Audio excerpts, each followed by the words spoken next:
Hi, so this is my pregnancy update for weeks 33 and 34. I actually made a list this time, so I can get through this a little faster than my first 3 tries.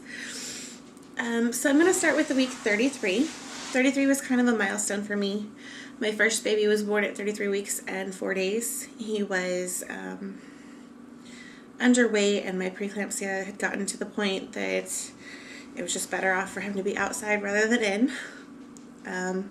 So I kind of feel like I would know what to expect if I were to have this baby early. I'm actually 35 weeks as of today, so it's an even bigger milestone and a little bit of relief. But symptoms during the week of 33, my swelling has definitely been there, been present. Looking back on my last pregnancy, it was around 32 weeks that my face really puffed up and stayed that way. I feel like that's happened again. Hopefully that's not another sign of having preeclampsia a third time.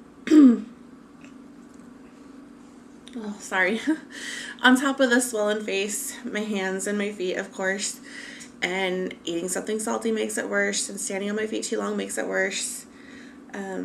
But I've also had a little bit of a sinus infection, I think. My 2-year-old definitely had a sinus infection, and if I sound a little nasally, that's probably why. During week 33, I met with a midwife. My doctor wasn't available for my, scheduled checkup. So I met with a midwife instead, and I had been checking my blood pressure 3 times a day at that point. Just kind of stressing myself out, trying not to let preeclampsia creep up on me like it did last time. And she pretty much told me to quit checking my blood pressure because it really is just stressing me out. So I was glad that I met with her. She's not like the OBs that I've met before. I kind of needed that. She didn't make me feel like I was a high-risk pregnancy. She just kind of was blunt and to the point, which is what I loved about my old OB. I ended up going to labor and delivery the end of 33 weeks because I wasn't feeling her move as much. She went about 18 hours with no movement other than when I would poke at her. So they hooked me up and did the non-stress test, I think, and she passed the little chart with flying colors. She had her heart rate perfect and all that, so it ended up being a 20-minute stay. It made me feel ridiculous, but it's better to have that peace of mind, I guess. As far as 34 weeks goes, I met my new OB. If you hadn't seen in the last, I think it was the last video, my original OB, who I wasn't a huge fan of, is actually going to be on vacation. She's being scheduled for Memorial Day, the 25th of May. 4 weeks, yay.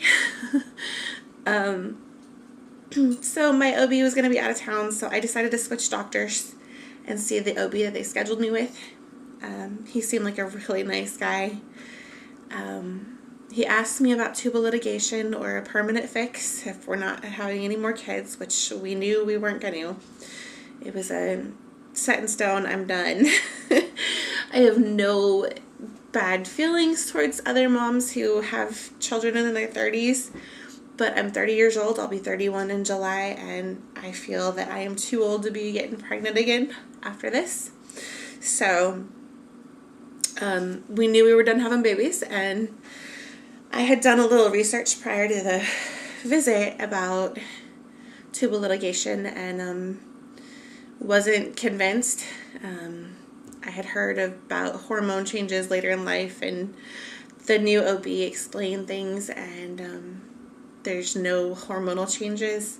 It's pretty much just clamping off a tube. The hormones are still being produced and dispersed, so I'm definitely signed up now, and it's a for sure thing. I can change my mind at any time. But pretty sure I'm getting my tubes tied, which is awesome. around about 4 days ago, I started having contractions. I'm pretty sure they were contractions and not Braxton Hicks. They were steadily every 30 minutes. There were 6 of them over a 3-hour period, and they were excruciatingly painful. Totally threw me through the hoops. I did not expect it whatsoever. For some reason in my mind, I always thought baby had to be head down and pushing pretty hard. I was feeling a lot of pressure when I had these contractions. I'm not positive if she was head down at the time. Most of the time she's a breech or transverse, but she still flip-flops, I'd say, daily. She's got a lot of room in there, I guess. I don't know. My babies have never stayed head down for very long, if at all. I asked the doctor about that too, just because it's so rare for a baby to be breeched to begin with, but 3 in a row. And he said there could be something wrong with my uterus. I might only have like half a uterus or something. That's common. But he didn't have any real concerns or feel that it was an issue. So that was good. Just to kind of put it out there, I do not feel like she's coming early. The contractions that I had were pretty painful. They didn't last long and they were far apart. I can honestly say that I felt a contraction now. I've never felt one with my other 2. I think I might have had a couple Braxton Hicks with my first, or I mean my second, but never anything painful. I've also kind of developed a little back pain if I'm on my feet or walking for too long. I noticed that my lower back will start to kind of flare up. It's kind of a dull pain. I'm assuming because baby's getting so big, her movements have definitely changed. She's no longer like kicking and poking and jabbing and that kind of movement. It's more of a rolling, and she's like pushing really hard. There's a lot of pressure like on my ribs or my belly button area or above it.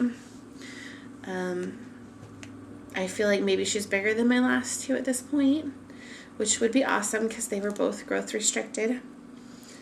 I would love a little 7-pound baby girl. That way the newborn clothes fit. But I'm perfectly fine with a 9-10-pound baby girl because that way my cloth diapers will fit.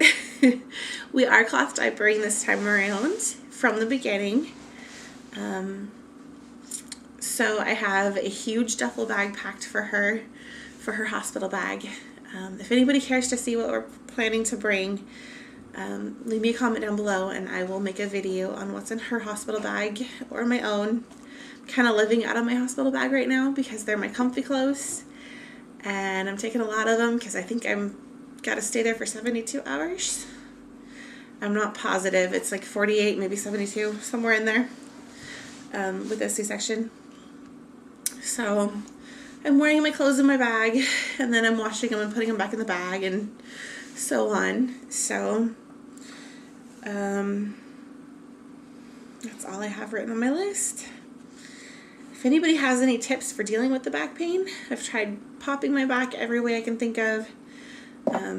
Unfortunately, a chiropractor just isn't in the question right now. Finances are not the greatest, but if anybody knows of a way, I've been on Spinning Babies a lot, and I snapped my, or had a couple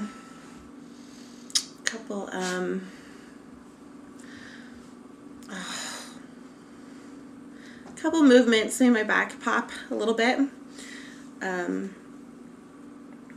I thought it was a good thing at the time. It felt great at the time, but I'm thinking maybe that's what started it all. Could have been. So I think that's all I have. If I think of anything else, I'll leave it below in the description bar. And if you have any questions, please feel free to ask them. I'm happy to answer. Thank you.